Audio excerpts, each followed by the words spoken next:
Parshas Lech Lecha. Vayatek misham ahara. Avram went ahead and went to the mountain. Mikedem lebeisel. Vayed ahalo. Beisel miyom v'hai mikedem. Vayiven sham mizbeach v'Hashem vayikra v'shem Hashem. So Avram went and he traveled, and when he got to his place that he wanted to stay, Vayed ahalo, he went ahead and pitched his tent, and this was Beisel miyom v'hai mikedem. It gives us where it was. There's an interesting Kriyan Ksiv on that pasuk, Ohalo. Ohalo means his tent. But rather than having Aleph, Hey, Lamed, Vav, which means his tent, it's Lamed, it's Ois, Hey, Ohaloi. So this is a cross example. It's written one way, but it's read another way. It's written Ohalo, but it's pronounced Ohalo, but it's written Ohala, her tent. So what is it? Was it his tent? Was it her tent? So Rashi goes ahead and points this out. Ohalo, Ohala, ksiv, with a hey. Betchila nata es ohel ishtai, v'achkach es shalai. The Torah is trying to tell us over here that first Avram Avinu pitched her tent. And after he pitched her tent, he pitched his tent. Now, why is that? So one of the commentaries on Rashi, called the Levusha Oira, says the reason Avram Avinu pitched her tent and not her first is because Sarah was a tsanua, a very, very modest person, a very private person, a person that did not show off, did not flaunt her beauty or her riches or anything else. And that was the essence of Sarah. That's what the pasuk in fact says, that Avram Avinu didn't realize how beautiful she was because of her tznius. For Sarah to have to wait for him to pitch his tent, and then her tent means she'd have to stay outside. That was uncomfortable for her. She's such a tsanua, such a private person, that she didn't want. He said she probably didn't want to do that, and therefore he went ahead and pitched her tent and then put up his tent. Now, I've never put up a tent in my life, but I assume that this is not something that takes several hours. Maybe it takes a half hour at the most, if that much.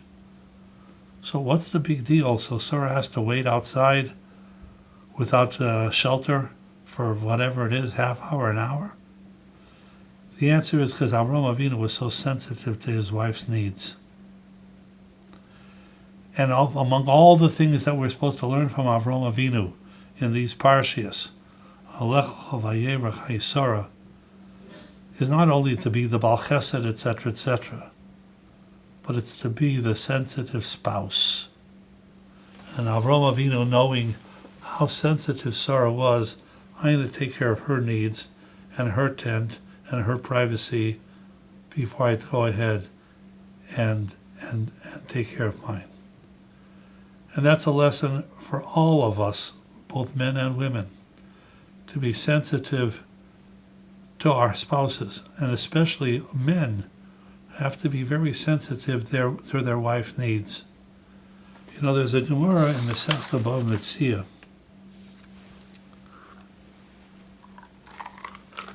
The Gemara says in Bava Metzia Daf Nun Tes, Rav Chelbai, Lo olam yehi adam zohir b'kvod ishtay.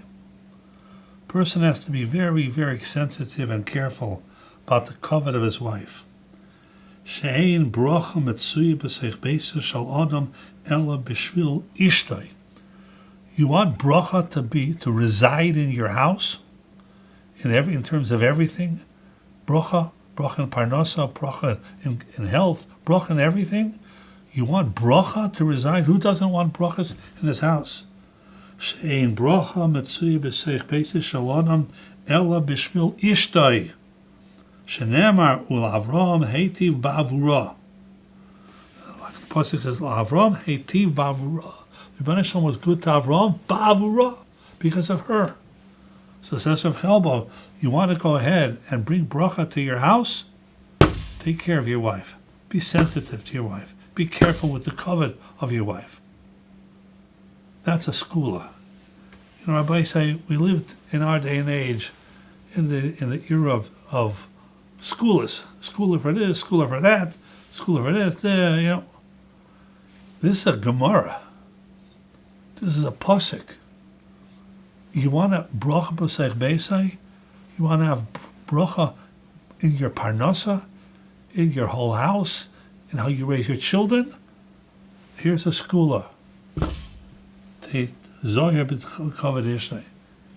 care of the covet of your wife. Be sensitive to all of her needs.